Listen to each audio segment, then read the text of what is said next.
सभी साथियों को राम राम। स्वागत है आप सभी का आपके अपने YouTube channel GK GS by Harish Bhardwaj official YouTube channel के अंदर एचएसएससी 2026 के लिए जो हमारी कंप्यूटर की सीरीज चल रही है, जिसके अंदर हम 13 चैप्टर करने वाले हैं। ठीक है, उसके अंदर जो है 13 चैप्टर करने के अंदर 13 चैप्टर के हम अभी तक कितने चैप्टर कर चुके हैं?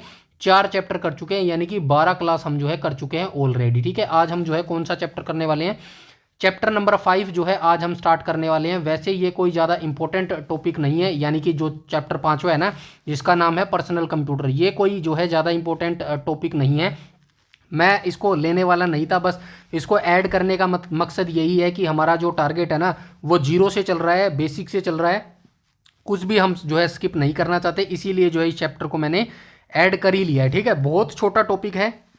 ठीक है, 10-10 मिनट में जो है ये खत्म हो जाएगा चैप्टर। ठीक है, और इसके अंदर मैं ज़्यादा डिटेल से नहीं बताऊंगा। क्यों नहीं बताऊंगा? क्योंकि जो एक पीसी का मतलब क्या होता है?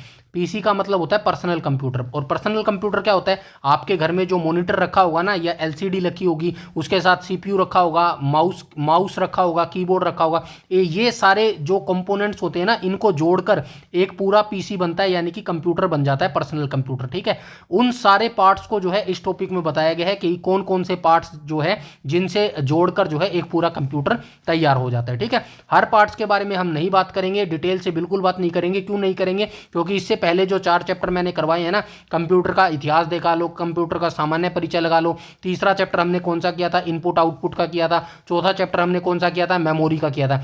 इन सारे 4 के 4 टॉपिक्स में हम जो है कंप्यूटर का एक एक कंपोनेंट्स अच्छे से देख के आए हैं, डिटेल से जो है पढ़कर आए हैं। तो उस कंपोनेंट्स को एक एक करके जो है हम यहाँ पर डिटेल से नहीं पढ़ेंगे, सिर्फ हम जो है आंखों के आगे से एक बार इस चैप्टर को निकाल लेंगे मेरे भाई। ठीक है, तो बिना किसी टाइम वेस्ट के चलिए आज के वीडियो सेशन की हम शुरुआत कर लेते हैं। ठीक है, तो चलिए, पर्सनल कंप्यूटर है, बिल्कुल छोटा सा टॉपिक है। आज की क्लास 4 पेजेस की है, 10 मिनट में निपटा दूंगा। ठीक है, तो चलिए स्टार्ट करते हैं। सबसे पहले पीसी पर्सनल कंप्यूटर, यहाँ पे फुल फॉर्म होगी पीसी की। स्टार्ट कर लेते हैं। व्यक्तिगत उपयोग के लिए छोटा, अपेक्षाकृत कम खर्चीला डिजाइन किया गया कंप्यूटर है। ठीक है, तो ये डेफिनेशन बताई गई है पर्सनल कंप्यूटर की। पर्सनल कंप्यूटर क्या होता है? व्यक्तिगत उपयोग, यानी कि हम अपने नॉर्मल घर डेली यूज के लिए जो यूज करते हैं कंप्यूटर का। और ये क्या होता है? ज्यादा खर्चीला भी नहीं होता है। ठीक है, माइक्रो प्रोसेसर तकनीक ने यह संभव बनाया कि एक छोटी सी सिलिकॉन चिप पर पूरा सीपीयू जो है समा सके। ठीक है, माइक्रो प्रोसेसर आपने देखा होगा ना, सीपीयू के अंदर होता है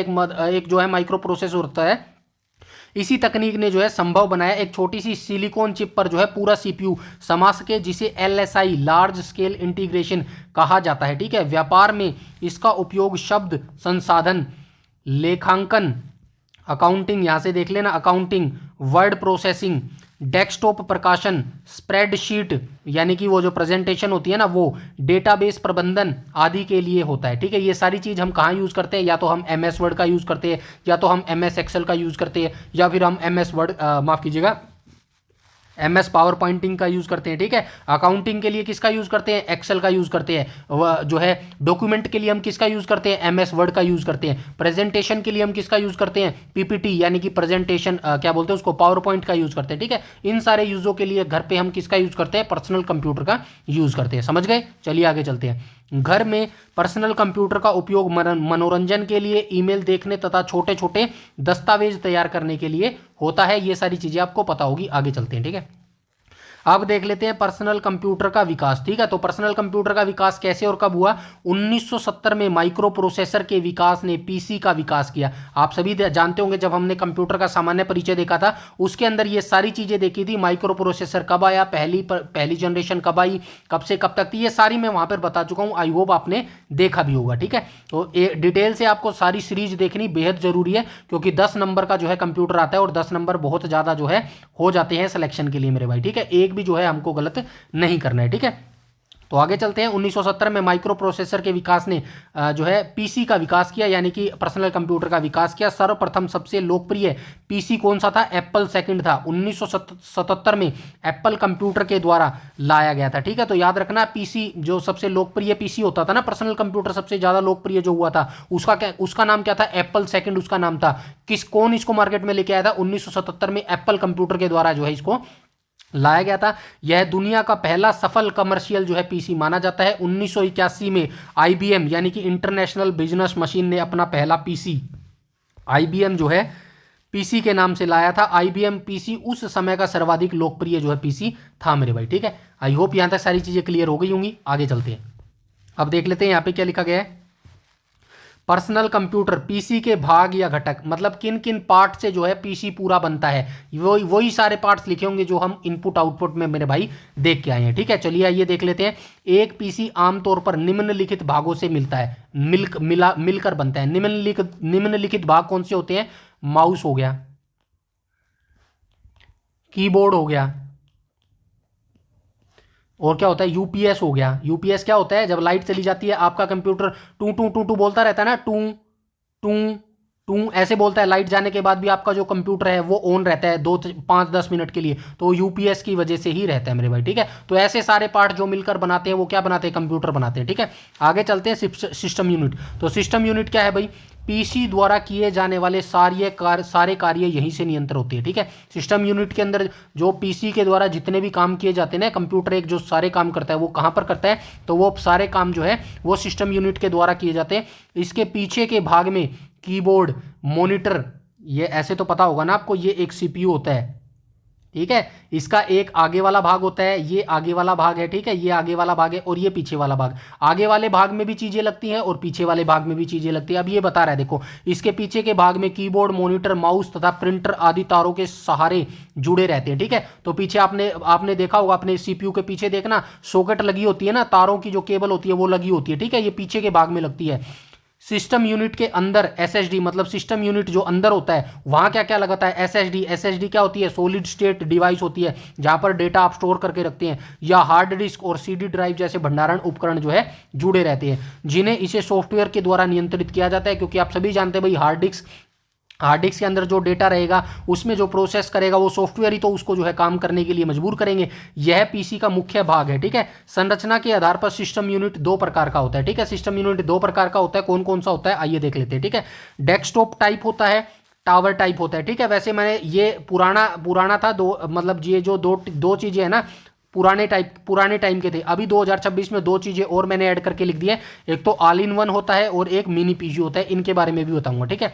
तो ये आप याद रखना। डेस्कटॉप टाइप क्या होता है? सिस्टम यूनिट का एक वर्गाकार बॉक्स के तरह होता है तथा मॉनिटर इसके ऊपर रखा जाता है मेरे भाई, ठीक है। ये आपको पता होगा। टावर टाइप क्या होता है? इसमें सिस्टम यूनिट एक टावर नुमा बॉक्स में होता है जो मॉनिटर के बगल में रखा जाता है। इसे अतिरिक्त भंडारण उपकरणों को स्थापित करना आसान हो जाता है मेरे भाई, ठीक है। आगे चलते हैं, ऑल इन वन वाला देख लेते हैं। इसमें सिस्टम यूनिट मॉनिटर के अंदर ही फिट होती है, जैसे एप्पल और आईमैक, ठीक है। आईमैक जो एप्पल वाले होते हैं ना, इनके अंदर सिस्टम यूनिट के अंदर ही जो है ये सब कुछ सारी चीजें फिट होती है मेरे भाई, ठीक है। और मिनी पीसी की बात करूं तो ये बहुत छोटे बॉक्स होते हैं जिन्हें मॉनिटर के पीछे भी लगाया जा सकता है, ठीक है। डेफिनेशन याद रखना, बस इतना ही आपसे पूछा जाएगा, वैसे नहीं भी पूछा जाएगा, डोंट वरी, ठीक है। बाकी इस चैप्टर का सही बताऊं तो जो मैं एमसीक्यू दूंगा ना, ज्यादा एमसीक्यू नहीं दूंगा, 30-40 एमसीक्यू करेंगे, ठीक है। वहीं से सारा चैप्टर ये जो कंप्लीट हो जाएगा। बस थ्योरी कराने का ये मतलब है, एक बार आपके आंखों के आगे से निकालना जरूरी था। और जो हमारा फ्लो बना हुआ है ना, जो हमारा क्या बोलते हैं उसको, रूल रेगुलेशन बने हुए हैं कि हम स्टार्टिंग करेंगे हर चैप्टर को करेंगे, इसीलिए मैं ये चैप्टर करवा रहा हूँ। अगर मैं ही रूल्स फॉलो नहीं करूंगा तो आप कैसे रूल्स फॉलो करेंगे मेरे भाई। इसीलिए जो है बड़े के लिए बड़ों को इसीलिए कहा जाता है कि भाई अगर आप फॉलो करेंगे ना रूल्स, तो पीछे वाले ऑटोमेटिकली रूल्स फॉलो करने लग जाएंगे। बस यही मकसद है इस चैप्टर को करवाने का मेरे भाई, समझ गए। आगे चलते हैं। सिस्टम यूनिट के मुख्य भाग कौन कौन से होते हैं तो चलिए देख लेते हैं। सीपीयू आप सभी जानते हैं सिस्टम यूनिट का सबसे महत्वपूर्ण भाग होता है।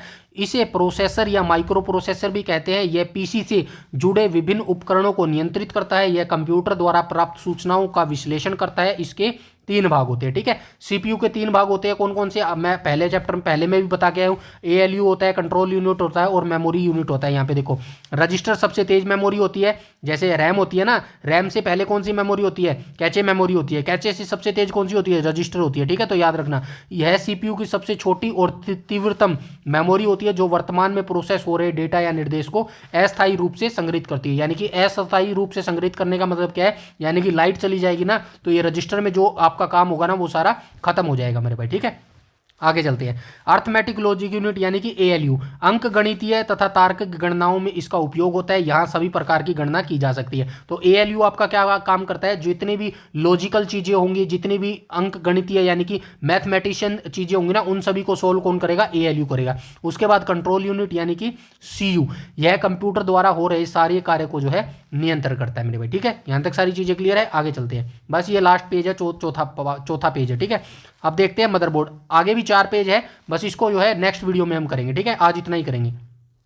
अब देख लेते हैं मदरबोर्ड। तो मदरबोर्ड क्या होता है, यह प्लास्टिक का बना एक सर्किट बोर्ड है जिसमें धातु द्वारा निर्मित महीन धागे के समान संरचनाएं होती है। ठीक है, मदरबोर्ड पर बनी इस महीन धातु की संरचनाओं को क्या कहते हैं, बस कहते हैं। ठीक है, जो डेटा को एक स्थान से दूसरे स्थान तक ले जाती है, इन्हें सिस्टम बस कहा जाता है। ठीक है, मतलब जो मदरबोर्ड होता है ना, एक आपका ऐसी प्लेट सी होती है अंदर CPU के। ठीक है, एक ऐसी प्लेट होती है और इसके अंदर जो है ऐसे ऐसे धागे नुमा जो है एक संरचना सी बनी होती है, और ये क्या करती है, सारा डाटा जो होता है ना वो ऐसे ही ट्रैफिक चलती है, जैसे रोड पर ट्रैफिक चलती है ना, ऐसा ही चलती है। इसीलिए इनको क्या बोला जाता है, सिस्टम बस बोला जाता है। ठीक है, इसीलिए इनको क्या बोला जाता है, सिस्टम बस बोला जाता है। कंप्यूटर में प्रोसेसर विभिन्न प्रकार के कार्ड, जैसे डिस्प्ले कार्ड हो गया, साउंड कार्ड हो गया, मदरबोर्ड पर ही स्थापित किए जाते हैं। साउंड कार्ड क्यों यूज होता है, साउंड कार्ड जो है जब आपके मॉनिटर से आवाज आती है ना, आप फिल्म देखते हो, आप सॉन्ग सुनते हो तो आवाज आती है, तो अगर आपके कंप्यूटर में साउंड कार्ड नहीं होगा ना तो आपको आवाज नहीं सुनाई देगी। ठीक है,